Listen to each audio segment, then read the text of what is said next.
Well, it's been a long time coming, but we're finally here. I finally have the Blu-ray of Doctor Who, John Pertwee, Season 2, and we can continue our look at the Third Doctor.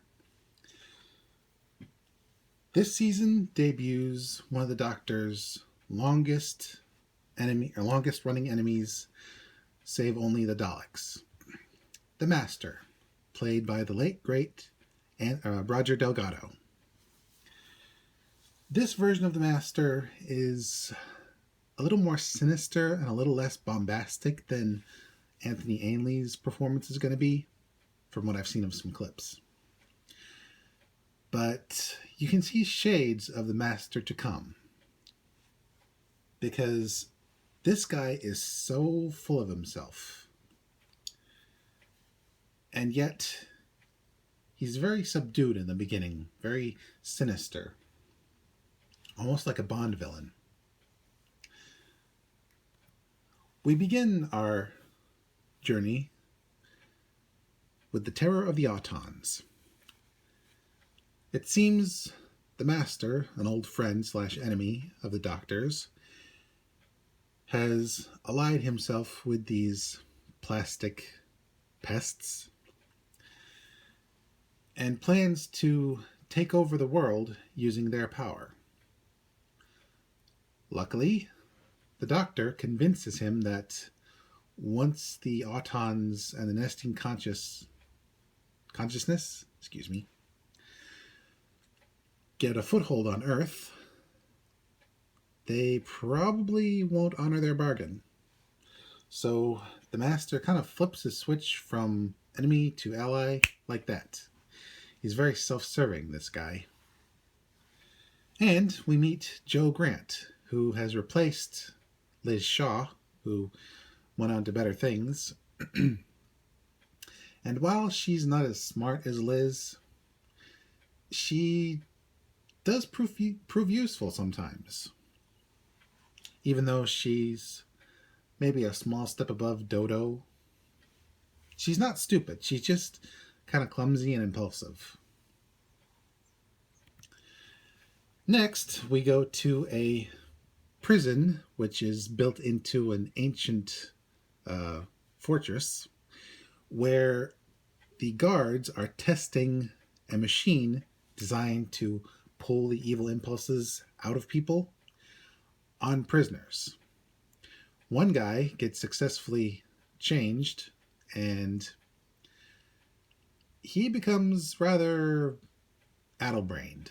He's not stupid, he's just confused most of the time, and even proves helpful sometimes. Of course, as it turns out, the inventor of the device is the Master, and the device is actually a creature that feeds on evil impulses. Luckily, because the Doctor can't approach it without being inundated by images of enemies past, including Daleks, Cybermen, Ice Warriors, and even the Wotan war machines. So he's semi-powerless against it. Luckily, the prisoner from before, his mind is now completely devoid of evil, so he can actually hold the creature at bay long enough for the Doctor to devise a plan to stop it and stop the Master from getting a hold of a decommissioned nuclear-powered nerve gas missile. Yes, they have those. That is part of the B-plot. Unfortunately, in the final battle, the reformed prisoner dies while trying to see if the Master's okay, because even the Master can't handle the impulses of the creature. Luckily, the good guys win, although, yeah, the reformed prisoner dies. Jo takes it kind of hard because she kind of took a shine to him in a motherly fashion. Next, we meet the Claws of Axos, a group of beings in a living spaceship Yes, turns out Farscape did not invent the idea of a living spaceship. And the creatures within, these gold humanoids, are offering humanity a new material, Axonite, which can hopefully solve the food shortage problem by making animals grow or shrink depending on how you need them. Unfortunately, they've also captured the Master, and he's the one who directed them to Earth. Turns out they're actually spaghetti monsters, and every facet of their being, from the spaceship to the Axonite, is one giant organism, and its plan is to suck the Earth dry. It's already killed several people by digesting them. Very nasty way to go. Luckily, the Doctor and company figure out the plan of the Axos, and with the help of the Master, jury-rigging the TARDIS, and surreptitiously getting back his own TARDIS's dematerialization circuit, which was stolen in an earlier episode, the Doctor manages to trap the Axos in a time loop. Unfortunately, the reactivation of his TARDIS doesn't last. Apparently, it blew a fuse when he put the Axos in the time loop. And unfortunately, the Doctor and the Master are no longer on the same footing when it comes to being stuck on Earth. Next, the Time Lords send the Doctor secretly, well, against his will, on a mission to stop a doomsday weapon for the first time. They send him to a colony in space. Yes, I'm always going to do that.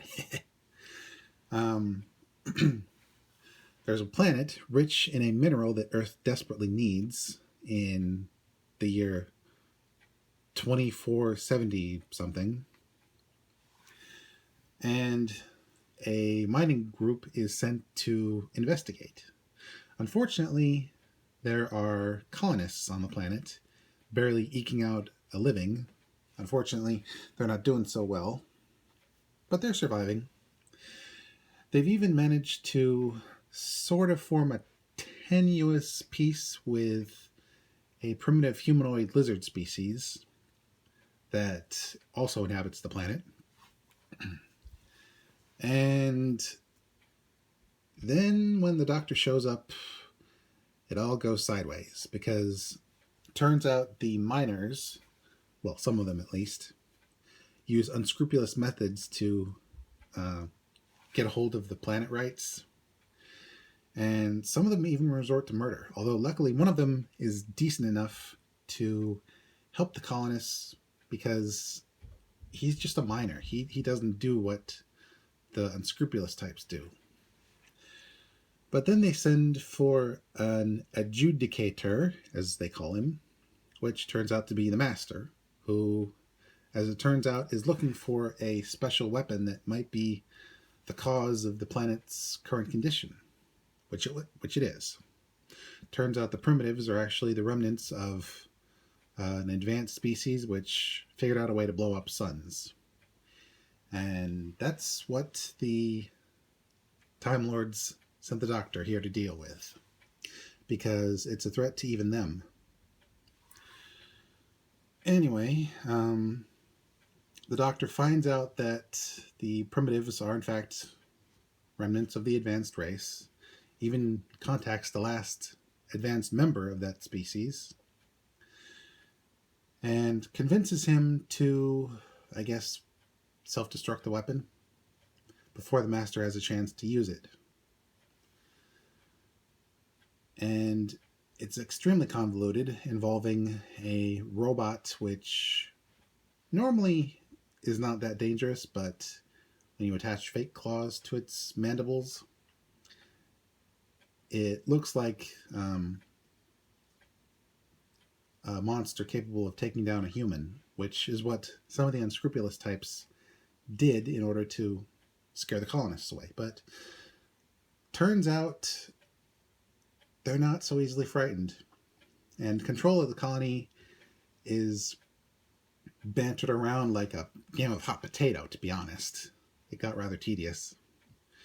But in the end, it all came together and the master was thwarted yet again.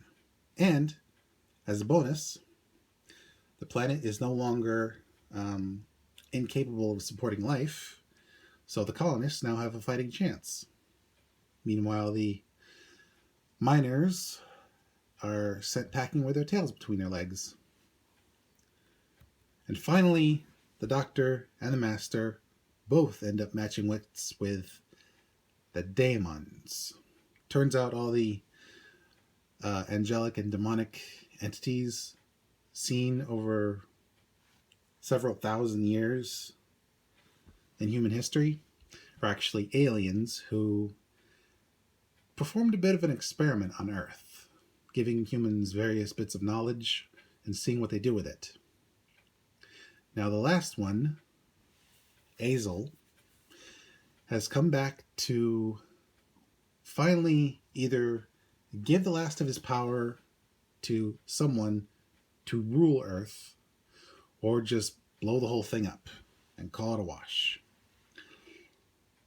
Now, this takes place in a village called Devil's End. So there's a lot of ritual involved. Even the Master gets in on it. Finally showing a little bit of that bombacity that Anthony Ainley is famous for. He pretends to be a priest in order to integrate himself into the population and gets followers using his hypnotic abilities. I forgot to mention that. Yeah, he has hypnotic abilities. And he uses a ritual plus the fortuitous opening of an ancient tomb near the outskirts of town to contact Azel to try and get a hold of his power, because he believes that he's the only one capable of leading humanity. Later, the Doctor compares him to Hitler or Genghis Khan, and I see where he's coming from. He's so full of himself that he thinks he's the only one capable of leading, when really, he's kind of a coward most times. When things don't go his way, he often defers to the Doctor. Anyway, the Doctor's actually cut off from the most of unit this time because of a heat barrier that's been thrown up around the town. And in the ultimate confrontation, Azel tries to give the Doctor his power because he thinks he actually deserves to rule. But the Doctor doesn't want to rule. He's a free spirit. He just wants to bum around the universe and check things out. So then, the Master tries to get Azel to kill the Doctor, but Jo, who has been in the background mostly, steps up and offers herself as a sacrifice in the Doctor's place. Now, I don't think Azel's ever seen another human sacrifice himself for someone else. So that sort of throws a monkey wrench into his experiment. And his power sort of blows a fuse. And throughout the adventure, the Doctor uses his own science to basically mess with people's perceptions of the concept of magic, because while they never say it outright, basically magic is just science that we don't fully understand. And the Doctor demonstrates it using using science to break down the heat barrier to get unit inside, and using simple iron to fend off a animated gargoyle that has been skulking around the scene the whole time. And ultimately, finally, the Master is captured by Unit, and everyone celebrates May Day.